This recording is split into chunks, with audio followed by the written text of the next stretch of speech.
Hello and welcome to episode 9 of the Sal Licata Show podcast, YouTube, Apple, Spotify, wherever you get your podcasts. What the hell are the Jets doing? Are they out of their minds? And I asked that question, and it's a rhetorical question, but we all know the answer. The answer is yes. And this is why the Jets will never have sustained success. And I think there's a lot of people who don't understand what's really going on here. On the surface, it appears that Aaron Glenn is the one who doesn't know what he's doing. And Aaron Glenn is the one who's firing the coaches. And Aaron Glenn's the one who's reaching out to Gruden. I mean, there are many levels to this, and we'll get to all of them here. But in reality, think about it for a second. Do you think Aaron Glenn, after last season and then going into the offseason, telling some of his coaches, hey, you guys could look for other opportunities, knowing that there were going to be some changes, but also, let's say the offensive coordinator with Eggstrand here, telling him basically he's going to be retained, and then all of a sudden, now you get to the point where he's actually fired, let alone like demoting him or trying to bring in this guy or that guy. Do you think that that's Aaron Glenn's doing? Or maybe that comes from above. So I always, and we talked about this on episode 8, last episode here, I always believed that Woody was getting involved. But now I know Woody's getting involved because when you see the reports that the Jets reached out to John Gruden about becoming the play caller, the offensive coordinator, like, dude, how dumb can you be? That reeks of rich Woody Johnson, who, by the way, I forget I think the book somebody recommended to me a while ago was Crazy Rich, and I'm still in the middle of listening to it. It's just been like sporadic. I don't really love the book, but you read it or listen to it in my case, and you get insight into why Woody Johnson is just totally out there. Not that he's a bad person, he just does not live in the real world that you or I live in. I mean, it's you understand, man. Oh, this is why this guy just makes ridiculous decisions. Like the world is his playroom. Like that, it's all toys and games for Woody Johnson. So he's sitting there and saying, "Well, we had a bad season, okay, but I like Aaron Glenn. I'm not going to fire him. Maybe we could get John Gruden in here. Yeah, that'll get everybody excited. Yeah, you knucklehead. You should have hired him to be the head coach." Or asked him to be the head coach. You think John Gruden is going to come to the Jets to call plays under Aaron Glenn? How stupid can you be? That's not an Aaron Glenn thing. That is 1,000% a Woody Johnson thing. Now, Frank Reich, I would also say was probably a Woody Johnson thing, but maybe Aaron Glenn was more on board with that. And I like the idea of bringing in a veteran play caller. If you have a rookie head coach, I mean, the Jets just don't learn. They don't learn. They did the same stuff with Saleh, and now they did it again with Aaron Glenn. You bring in a head coach, and then you bring in inexperience around him. Tanner Eggstrand, okay, Glenn worked with him. They want to bring him up from Detroit, offensive quality control, whatever the hell that means, quarterbacks coach. Okay, you make him the offensive coordinator. And by the way, he wasn't awful. You get Justin Fields. Nobody could coordinate that. I mean, I don't care. Bring in Norv Turner. Who's the best offensive coordinator? Brian Billick. Bring them all in. Nobody's going to do anything with Sean McVay. He's not going to win with Justin Fields. Anyway, Eggstrand wasn't bad, but I could understand wanting to upgrade and go with a veteran presence. I think Frank Reich is a good fit, so I don't mind that move. And ultimately, I think that's what's going to happen. So while it seems chaotic and embarrassing and another clown show and bad by the Jets, I think when all's said and done, you'll have some stability, hopefully, if they hire Frank Reich and have him be the offensive coordinator. And then defensively, the idea that you'd want Glenn to call the plays, I don't think Glenn wants to call the plays. He wants to be the head coach. He moved up to be the head coach. They should get a real defensive coordinator. But Woody is probably forcing Glenn to call the plays. And that's going to let them get a lesser defensive coach. Look, here's the bottom line. The idea that somebody in the building would think that John Gruden would take that job under Aaron Glenn shows you how far the New York Jets have their heads up their ass. They're out of their freaking mind. So if you wanted Gruden, you should have went after him a year ago to be the head coach. That report is just laughable. The way that they're handling now the coaching staff in year 2, who the hell is going to want to come here? Maybe outside of Frank Reich, who the hell is going to, and I don't even know if that's going to be a done deal or not as we record this on, early Wednesday morning. I don't know if that's going to be a done deal or not. Maybe he's like, you know what, this is not a good spot for me. Although you would think Frank Reich wants to get back to the NFL and do the play call, whatever it may be. I'm assuming they're going to hire him, so I'll give them that. But who would want to come work under this environment? And that's the problem that the Jets have had.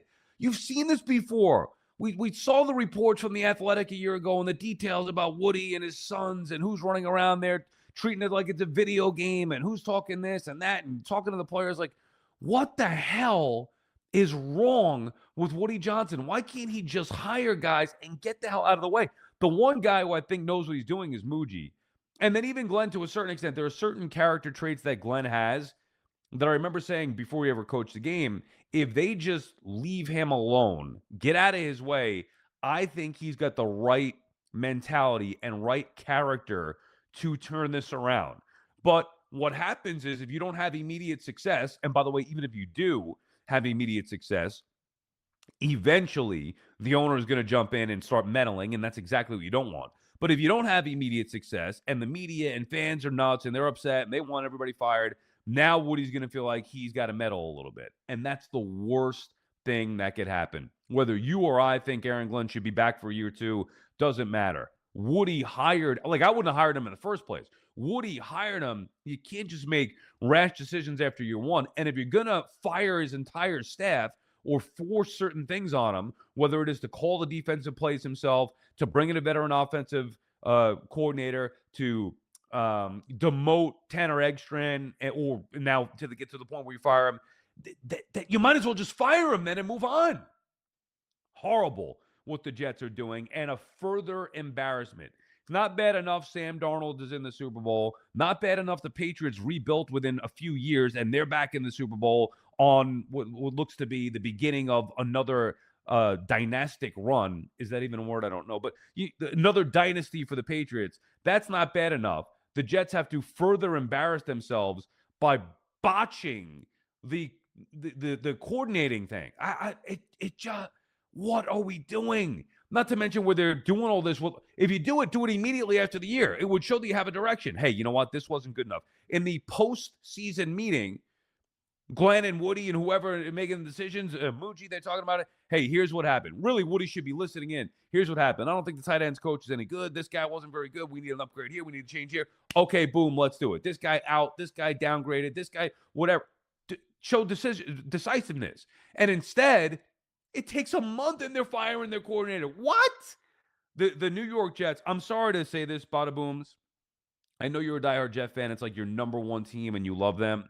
I'm sorry to say this, but your team absolutely sucks. And even worse, they have no clue. There is no hope with the New York Jets. Just no hope, Bada Booms. What do you think of what's going on here and the latest report? Like when you see the Gruden report, what goes through your mind as a Jet fan when you're seeing the Gruden report?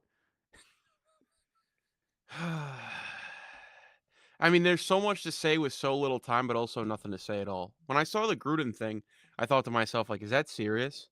Like, is that a real headline? Did I really just read that? I think I texted you right away. What are they doing? Or no, Yeah. I sent you the Beningo video of Beningo screaming. You know when Yeah. he asked Costello. Ah! Oh, bro, what a disaster this team is, bro. You are obsessed with Joe Meningo, I've learned. Obsessed. Yes, he's a genius. He's a legend. He's all of the above.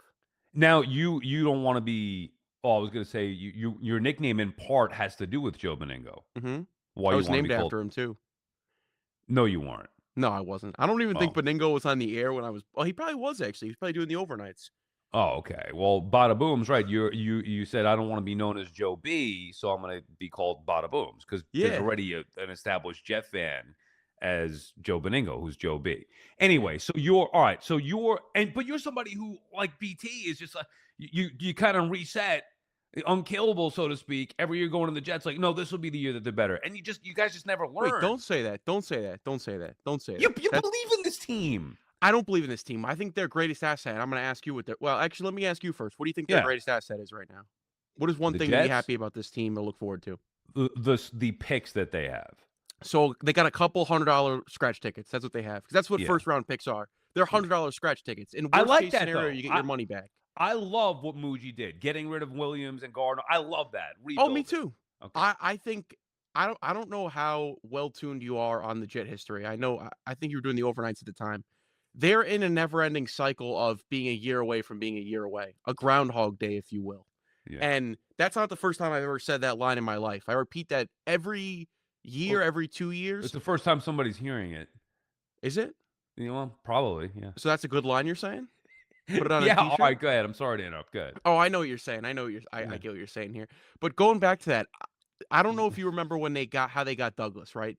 Do you recall that whatsoever? Yeah, it was a disaster. That was McCagnon. They let McCagnon draft and then Mhm. fired him and went with And do Joe free agency. Douglas. He did the Oh. whole offseason. But who brought him Yeah, in? Adam Gase. Adam Right. Gase. His Who brought buddy. Darren Muji in? Yeah, I know, but it was also at least on the same timeline. Yes, which is So better. I'm okay with the Muji Glenn. Like, dude, I would have gone experience, but I would have hired Pete Carroll. I said this on the air, and I'm gonna stand by it. I would have hired Pete Carroll and kept Aaron Rodgers Mm. and take another run at what the Jets had with some veteran pieces that were supposed to be better than what they were under Saleh, who was inept.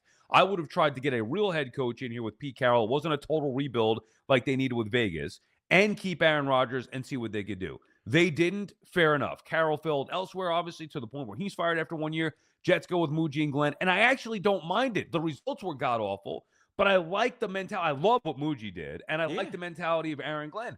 Now we got to see what they could do in year 2. But the fact that they couldn't even get to year 2 without dismantling the staff and looking like they don't have a clue. I know Diana Rossini said that they have a plan, and I believe that that plan is to hire Frank Reich, and they just can't do it right now because they have to do the Rooney Rule and interview minority candidates for the. Okay, fine for the court. Still, it doesn't excuse the sloppiness in getting here. If you wanted to move on from Eggstrand, you should have done so right after the season started. Not, well, we want to keep you. Well, we want to maybe change your role. Well, we may hire this guy. Well, we may reach out to Gruden. That reeks of Woody getting involved. That's my issue. It's not with Muji and Glenn. It's with the owner. That's the problem, bada booms. I do want to touch on the Woody thing. I have a good point about Woody, but I want to say, imagine if the Jets had Pete Carroll. Okay, what? How do you know it wouldn't have been better last year? Imagine if no, Sal, let me say it again. Imagine if the Jets had Pete Carroll. Yeah. Imagine if they ever had Pete Carroll. Oh, ever. I see what you're saying. Yeah, I mean, they did. Right. Obviously, they had. Were you alive for that? I No, don't you think I weren't. was. No, No, it was I like think he went to 97 or something. USC the year I was born. Yeah. Right? Right. I think 03. Yeah. Oh, I mean, imagine if they had Bill Belichick, which we'll get to him in a little bit too. They could have if the owner wasn't who he is. Bill left because of the owner. He's the problem. He's the constant. It's almost why I said, you know what? I give up. Just hire Rex because Rex was the only one. And now I don't think that Rex was a good head coach. I think he had success with Mangini's team, but just mercy. I give up. Nobody else could work with this guy except for Rex. Rex knew how to play the game with Woody Johnson, so they're better off just hiring him. Dude, they're a freaking mess. And I'm sorry to say it, but there is no hope. I want to believe there's hope. I hope Muji and Glenn can figure this out even through the Woody BS storm. But all these reports and moves show you that he is the problem. And until he sells the team, and I'm not going to beg for that because it's just not going to happen, I never will believe that the Jets will be able to have sustained success. Maybe a one-off here or there. They will never have legitimate sustained success or really get a real head coach in here as long nobody wants the job as long as Woody's here. I think that's a great point because I'm getting my escarole and beans licked yesterday about it's going to come back to the Jets should have fired Glenn this year. They should have. Who is going to take this job? Yeah. Who's going to take this job this year? I don't even think Stefanski would have came here. Yeah, no, he wouldn't have. Harbaugh wasn't coming here. I don't even think McCarthy would have came here at this point. I'd much rather go to the Steelers. Come on, you couldn't have gotten Robert Saleh, like that level type head coach. Imagine if the Jets had Robert Saleh. I mean, but that's who you're looking at. You wouldn't have gotten somebody. You're right. And my initial thought was, oh man, Harbaugh's available. You got to do what you got to do to go get him. But then I'm thinking, he would never go to the Jets. Same thing with Stefanski. You're not getting those guys. You might have had a shot at Brian Dable. I mean, he might have been an upgrade. Who knows? But you might have had a chance at that. And maybe not. Maybe he would have been like, I ain't going there. He knows too much about it. If Dable had a year off, I would have been all over him this year. I just think I don't know if you were a big proponent of that. Somebody on 660 was. But I love the idea of giving them a year off and then reset. They can see all the mistakes they made. They can go coach under another tree, learn some different things. But let me touch on the Woody thing real quick before you throw me out of here. Like Terry Collins. Shout out to Terry. Uncle Terry. Do you really think... Your ass is in the jackpot. What? Your ass is in the jackpot. Always, bottoms. He followed me. You know that? He followed me on Twitter the other day. News break. It's not really him. Really? Yeah. No, you think Terry Collins is on social media? No shot. But I met Now I Terry know who it Collins one is. time. It is the guy that runs the podcast feed. Great dude, but it's not Terry Collins. Oh, when me and you are out to potentially out to Port St. Lucie, that's what it is, right? Port St. Lucie. Mm-hmm. That's what they play. Oh, that Terry Collins conversation, I'm gonna strive for it. I love him. You What a might not legend. make the invite to dinner there. It depends. You're going to be on trial. You're on trial really the next few weeks. What? No, all right, go ahead. Make your Woody point so we Dude, can I could move be on. a consummate professional if I need to be. But do Mhm. you really think Woody Johnson knows who Frank Reich is? Like, all seriousness, Sal. That's a good question. I'm not sure. I think that he does know who Frank Reich is. You know what Why? Is I he a honestly Maryland believe? football field fan? Is You he a know what I Terps honestly fan? believe? Well, no, he also quarterbacked in the league in the NFL maybe before you were born. I don't know this because I have not talked to anybody there. I believe that Boomer. I don't even know if they've talked about this on the air. I just don't listen anymore, for obvious reasons. Mm. I believe that Boomer, who is great friends with Reich and former teammates with Glenn, Roommates, too. yeah, I believe that there was some kind of either connection there or suggestion, maybe from Boomer to Glenn or through back channels, like, hey, maybe Reich said, hey, could you put in the Google? I don't know. I'm just trying to connect the dots here. I would not be shocked if Boomer put Reich in touch with Glenn or somebody in that building and facilitated that whole thing. I think Frank Reich is going to be a great hire. You should have to find out the other big question of who's going to play quarterback this year. I saw somebody say Well, Geno. come on, dude. Geno? Come on. No, Are you maybe Kyler serious? Murray. So look, you're right. I like that you went there, Bottom. Let's Mm-hmm. forget Woody because we can't change it. We got everything out of our Mm-hmm. system as it pertains to that.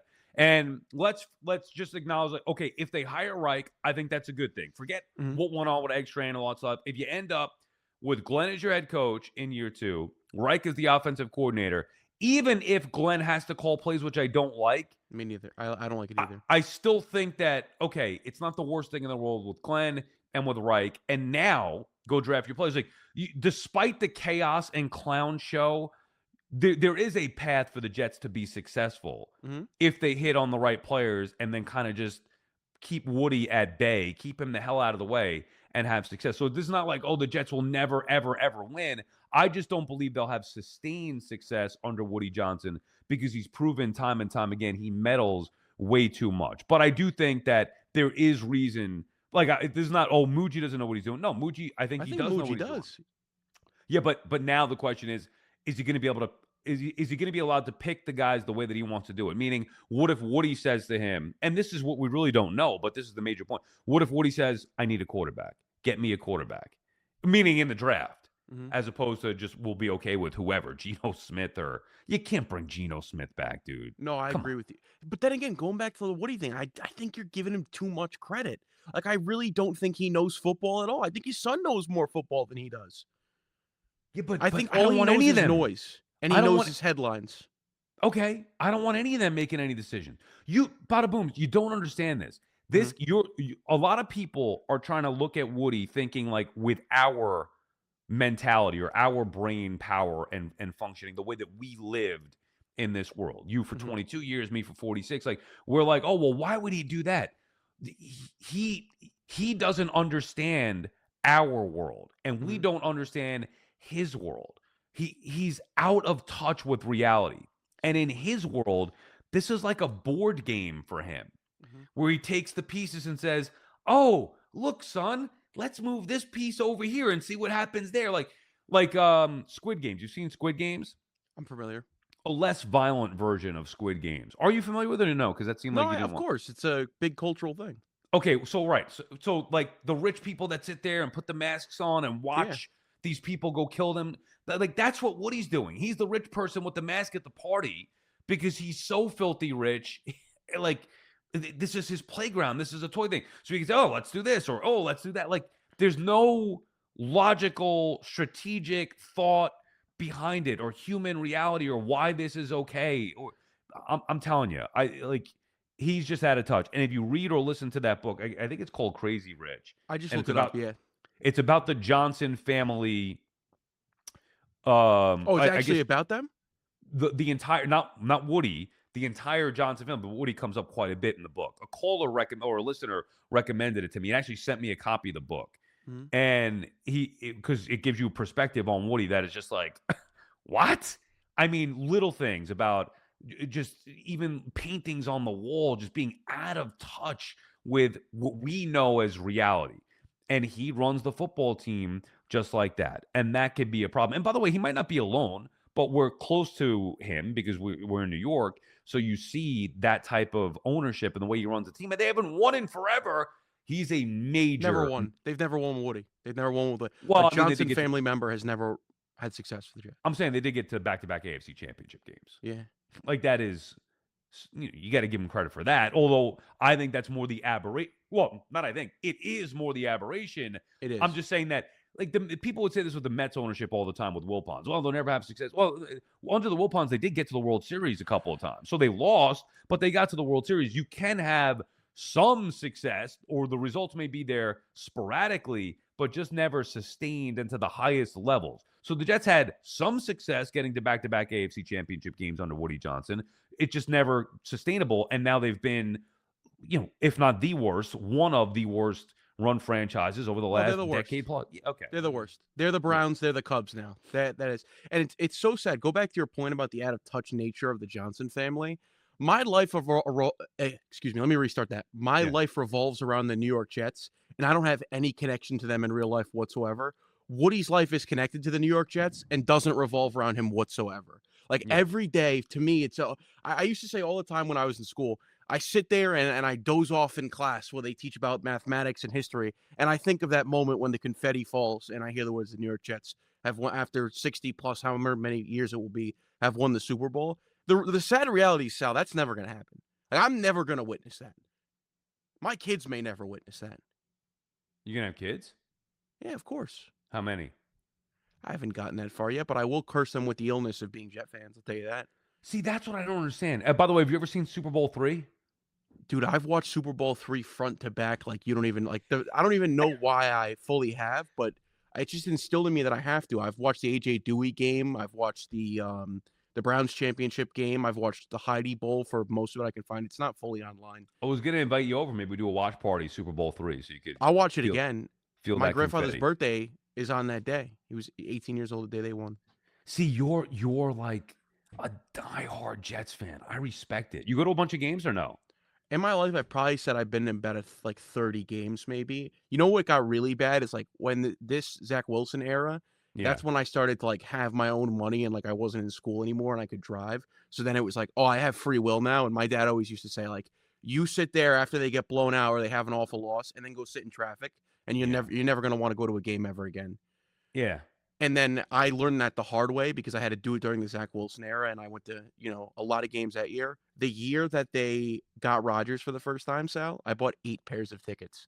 8 games I prepared for Why wouldn't you just buy season tickets? Because I thought about getting season tickets that year myself. because I have a strategy, and I don't know if I want to open this to the public. It's nothing malicious necessarily, but I have I guess I could say it. I wait normally until the final second to buy tickets so I can get tickets that I would never be able to afford like up front. And I Is don't that how you got mind. those Mets tickets where you ran into Mrs. Cohen? Do you want me to tell that story? No, we could save that for another day. But is that how you got those tickets? What I want you to do is answer No, the question about I them. said third row left field. It wasn't, but I did wait last second. Yeah, I did wait last second. Oh, no, but I thought you said that you sat down on the spot where like really great seats. It looked like they were behind home plate or something that day. Are you messing with me right now? No, I thought maybe I No, screwed that she up. offered me seats because I didn't know what they were doing there, You ran and in. I Okay, you could just tell the story. You ran tell the into story. Alex Cohen. No, I didn't run into. They have that BOGO thing or the grab and go bag, whatever the Mhm. case may be. And I went up there. It was closing in like the 5th or 6th inning. Like I gave a blind prize or whatever. You pay yes. for it, and yeah, I like that. A blind bag, and Yeah. they were like, "Hold." The guy pulls my number out. He's like, "Hold on, 1 second." Comes back. Alex Cohen was there. I had no clue who, and I'm so sorry to Mrs. Cohen and the Cohen family. I was also on another planet, if you know what I'm saying. No, I Um, don't know what you're saying. Snoop Dogg. Like what? Weed? I'm I'm not You didn't. I confirming didn't or get the. denying. I didn't get the results of the drug test in yet. So. It's legal now. Oh. Okay. Yeah. Well, not under the Sal Licata Corporation. Have you ever heard of the Benjamin Franklin? No. Benjamin Franklin. Look it up. Okay. All right. So go ahead. And Yes. basically, Mrs. Cohen comes in, she's asking like, "Oh, like, are you enjoying the game? How you like the season so far?" And I was kind of giving like my inside baseball like opinion, and I'm like, "Yeah, this effing team, they got to get bullpen arms. They got to get another front end starter." I remember Sonny Gray was a big. I think this is 23, and I'm like, "They got to go get Sonny Gray." Like giving her a rundown, having no clue who she is, like thinking she just works at the stadium. And she was like, "Oh, who you here with? Your brothers, your family?" And I'm like, "Yeah, I'm here with my brothers in left field." And she's like, "Oh, it's too bad because if you only had one other person with you, I'd tell you we have seats for you behind home plate." And I didn't know that's what she was insinuating because I didn't know she was Alex Cohen. So she's like, "Well, that's a shame, whatever. But like, here's a Jeff McNeil game used autographed jersey, which I'm staring at right now, which is Oh, crazy. I you can send still you a have picture." it? Yeah, I thought it's a cool moment despite not really being a Yeah. big McNeil fan. Um, Okay. So great story. Can we get back to the Jets thing for a second? please, So please. you buy tickets last second. So the Rodgers thing season, you got hyped up. I did too. I had just moved to Jersey at that particular point, and I'm like a Mhm. half hour from MetLife. So I'm like, this is great. I'm gonna go to football games. And I went to one. I want to say, was it opening night? They played the Pats opening night, week 3. Is that accurate? The Pats game was a day game. That's when they No, had no, Mac no. Jones still. No, whatever it was a night game. I'm talking about with Aaron No, Rodgers that's 20. You're thinking about 24. when he came back healthy. I was I'm at that sorry. game too. Okay, so That was was a that the therapeutic game for me. it Therapeutic. was Thursday night football? Thursday night football. And they should Okay, have and scored like was that their 45 points. home opener? No, no, that was like You sure week about that? 3. It Was it was their week home 3, but it opener? might have been their home opener.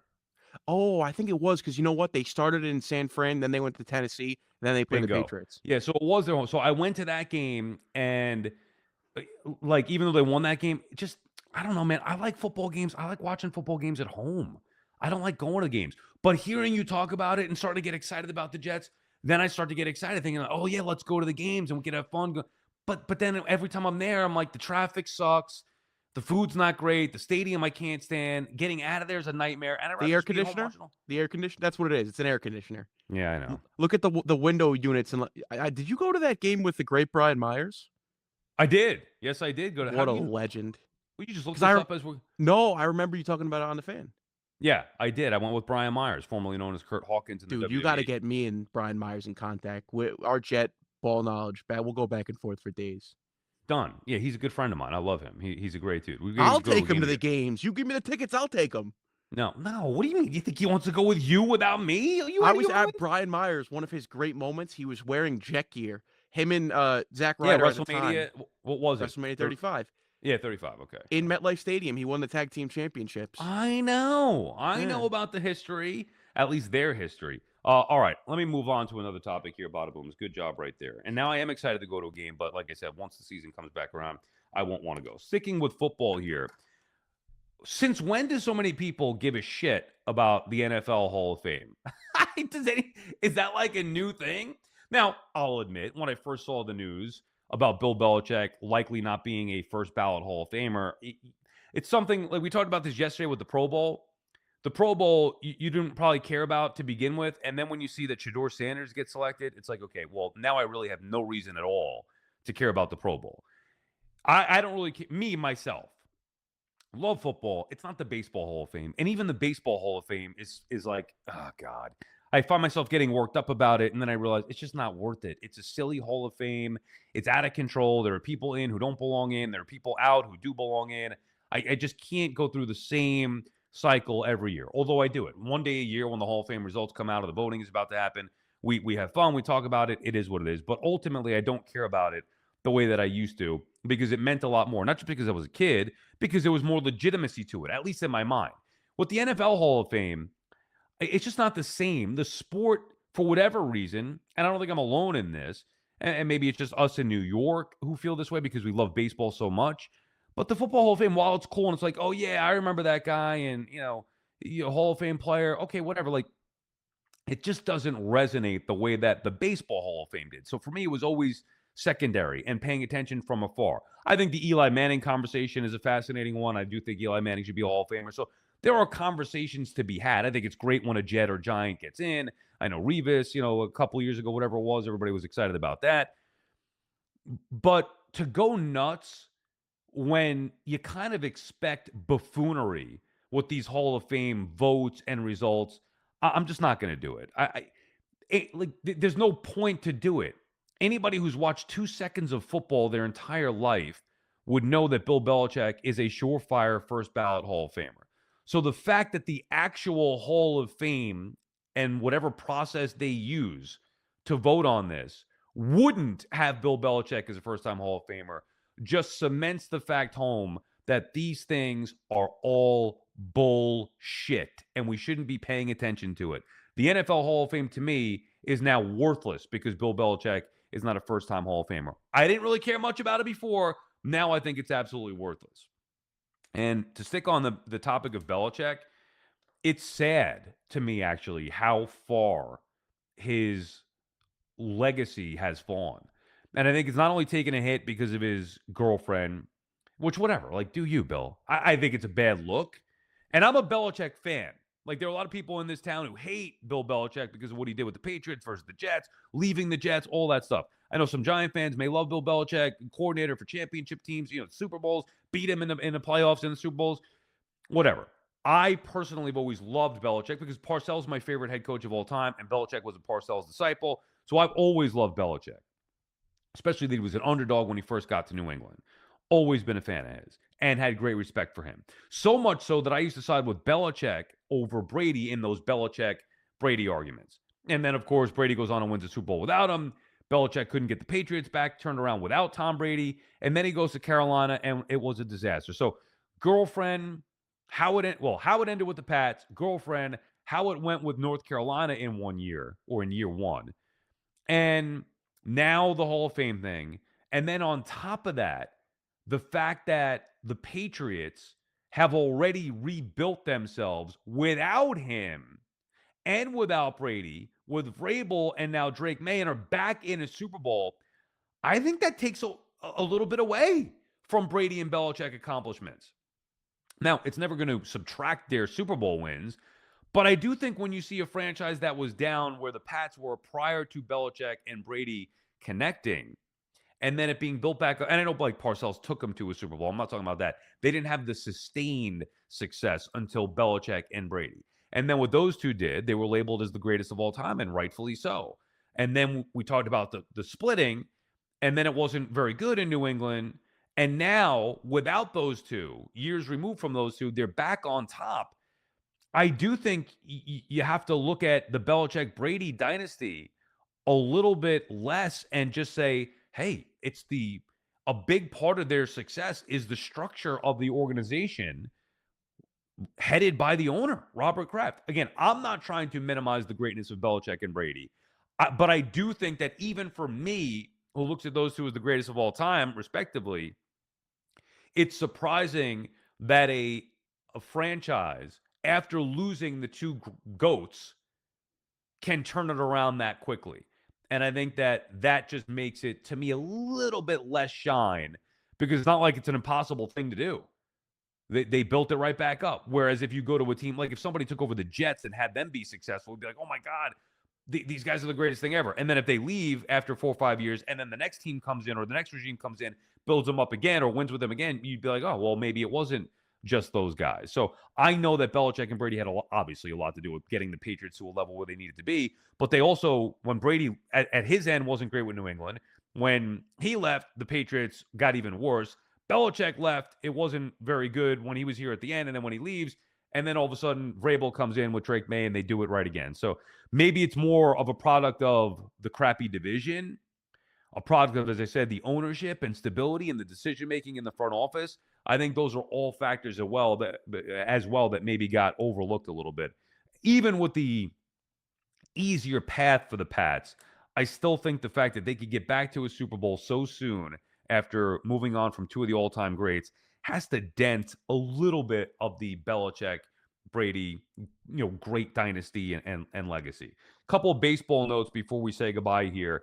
Number one, we touched on this a little bit the other day after the Mets traded for Freddie Peralta. The extension talk needs to just stop. I know that people like talking about it. It's pointless.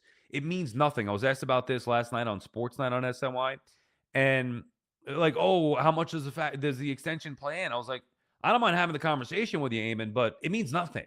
The Mets don't need to operate scared or worried about having Peralta next year, they can, and this is how you should operate as an organization, they can operate 1 year at a time. Same thing with Bo Bichette or whoever else. You want to opt out? Okay, opt out. We'll deal with it in the offseason. Pete Alonso, opt out. Edwin Diaz, opt out. We'll deal with it in the offseason.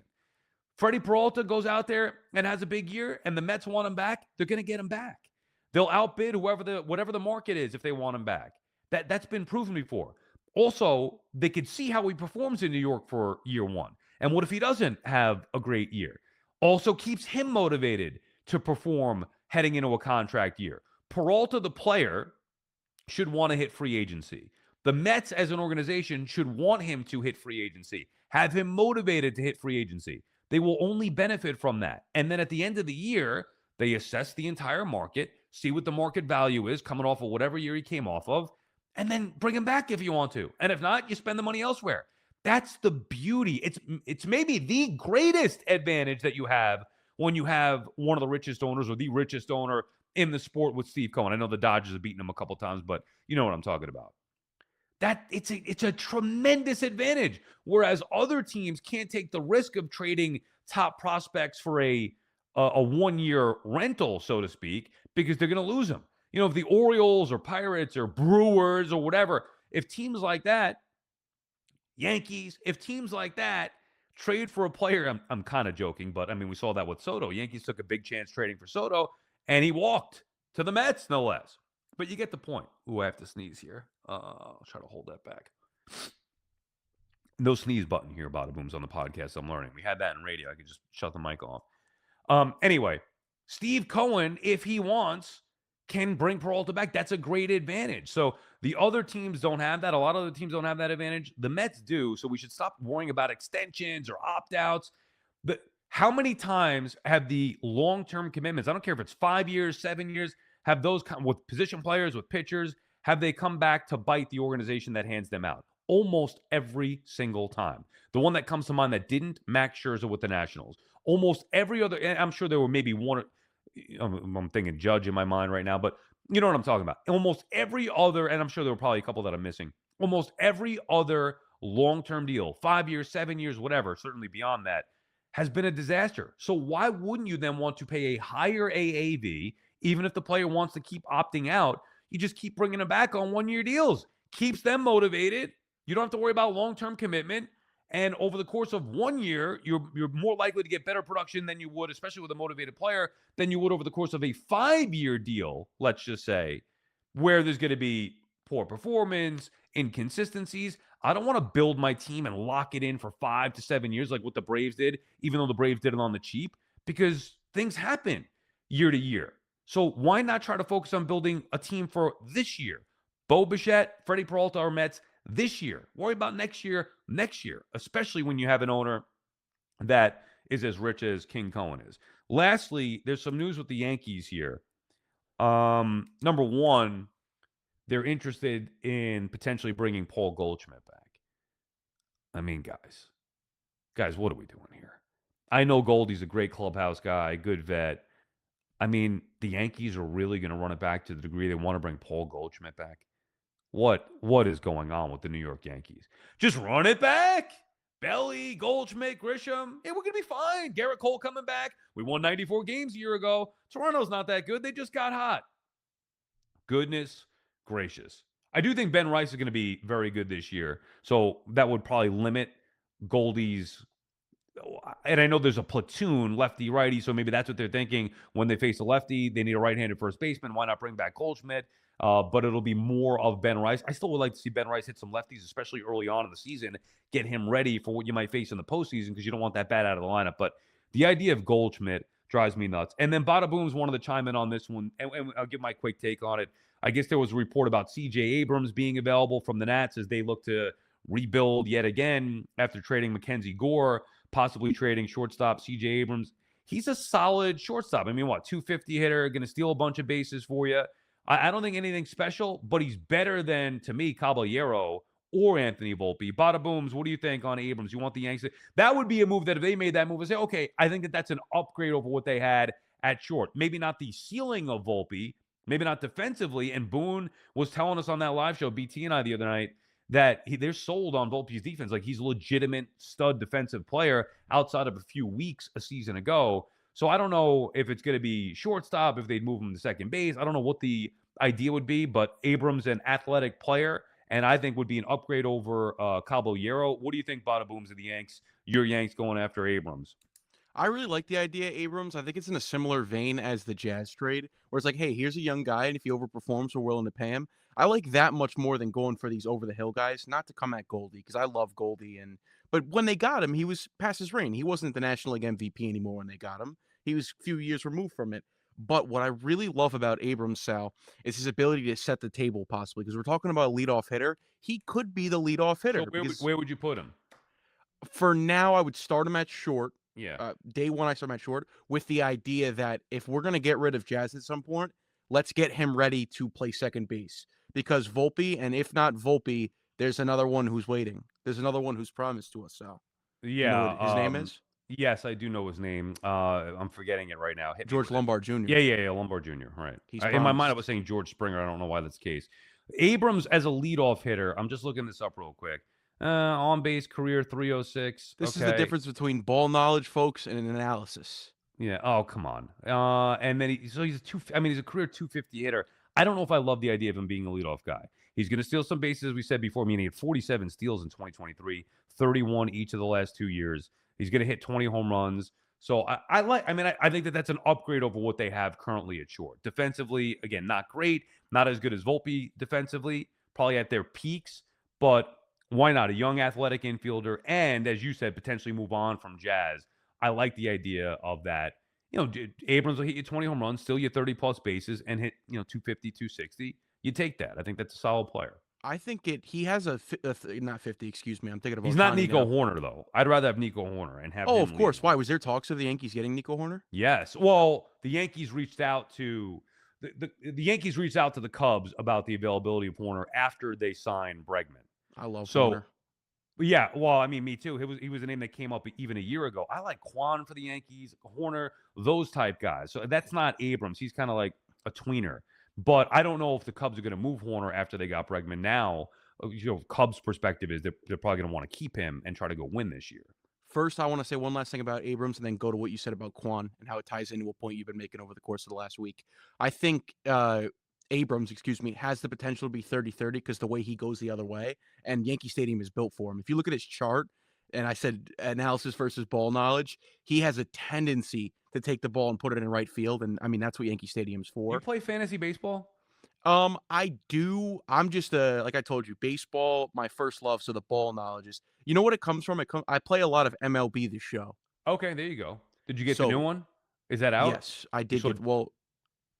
That one's not out yet. The one you're talking about with Judge. Yeah. Well, it just came out the other day, I guess, or whatever. They released the cover. When does that come out? Normally March. I'm ranked top 1,500 in the world, by the way. So just get the hell out of here. On console. Are you really? On console. I don't know what that means on a console. Explain. Well, PC is more of the sweaties, like more of the guys who are a little bit more try hard. But what are you talking about? Sweaties? I don't know what you're talking about. Wait, can we go back to Stephen Kwan? I want to talk ball. Yeah. Because I was telling you the other day about how I go back to what are the names I threw at you? The Tim Tuffle Shuffle. Yeah. Josh Gibson. All right. Yeah. Okay. Yeah. Bill Mazeroski. Right. Home run against the Yankees. We will decide if you know ball or not along. Oh, I know ball, brother. Yeah. All right. Well, go ahead. I want to go. Let's get out of here. Go okay, ahead. my bad. Quan is the leadoff guy you were talking about. He's the guy who can hit 311. He can play the elusive left field at Yankee Stadium that everybody talks about. Gold Glove. Gold Glove. He's the perfect fit for them. Gold Glove. He could be the best Yankee left fielder since Roy Williams. There's a name for you. Oh God. Here we go. All right. You know who Roy Williams is? Yes, I know who Roy Williams is. Legend. Yeah. The greatest coach in the history of Kansas and North Carolina. Legend. Okay. You know, I met him. Which Roy Williams? The left fielder. No, I'm talking about the head coach. You know what I'm saying? Talking about the left fielder. Wait, am I getting his name wrong? The joke went over your head? No, Roy Williams. Uh-huh. The coach of Kansas, Carolina? Oh, okay. Am I saying it wrong? Oh, no. Yes, you're right. But wait, am I Yankee left fielder? Right? I know who you're talking about. I was joking. All right, let's end it. You don't know what you're talking about. 22-year-olds. Are you a millennial or a Gen Zer? I have no clue with all that No, stuff. me I don't neither. I really think get you're a into it. millennial. Yeah. I Whatever don't it think is. so. I think millennials older. I All think that's right. like the 30s.